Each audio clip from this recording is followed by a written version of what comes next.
todo instante o tempo muda. Eis que surge a pergunta: por que o sol tá saindo ou a chuva caindo? Os mistérios vamos desvendar. A temperatura pode variar, o céu ficar mais escuro.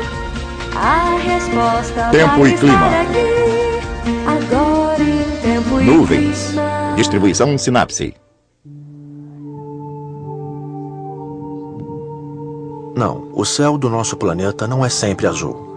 Às vezes é coberto de nuvens grossas estacionárias. Outras vezes há nuvens que passam com o vento.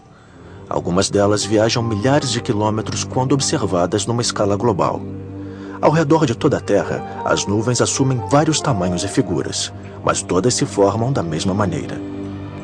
As nuvens se formam quando o ar está saturado de vapor d'água.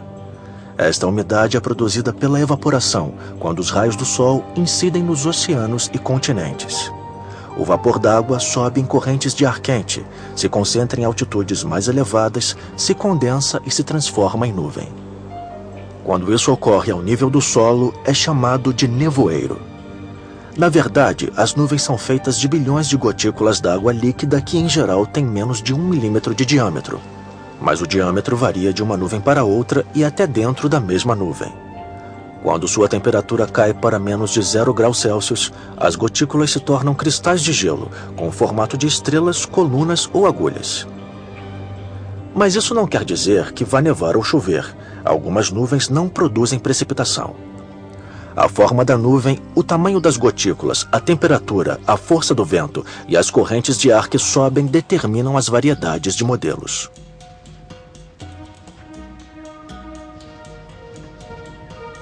A luz do Sol, ao passar pelas gotículas ou cristais, dá à nuvem a sua cor.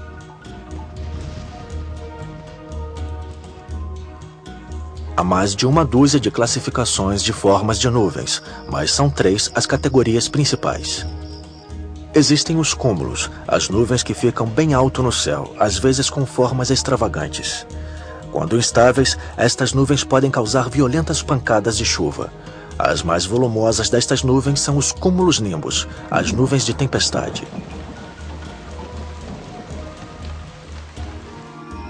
Outra categoria: os estratos, as nuvens que se desenvolvem na horizontal em camadas regulares. Elas podem se estender por centenas até milhares de quilômetros. A textura delas é uniforme, a cor muda de acordo com a densidade da nuvem. Os estratos muito baixos produzem nevoeiro. Quanto à altitude, as nuvens também são classificadas de acordo com a altura, medida do ponto mais baixo. Os cirros são encontrados em grandes altitudes, de 6 a 12 mil metros. São feitos de cristais de gelo que se moldam em filamentos chamados de rabos de égua. Os altos são encontrados em altitudes intermediárias.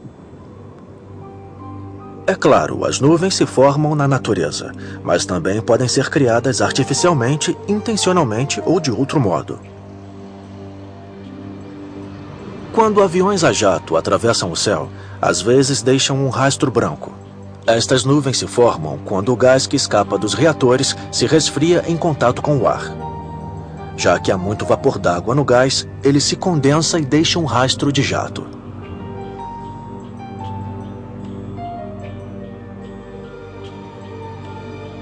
Acima das fábricas que desprendem vapor d'água, colunas de nuvens sobem vários quilômetros ao céu. Um bom exemplo é sobre uma usina nuclear. Na natureza, as nuvens têm um papel especialmente importante na configuração dos climas. Por exemplo, elas influenciam a temperatura. Em camadas grossas, são como uma tela que impede os raios do sol de chegar ao solo. Se não houvesse nuvens, a terra árida dos desertos reinaria no planeta. São as nuvens que trazem a chuva, a água necessária a todo ser vivo.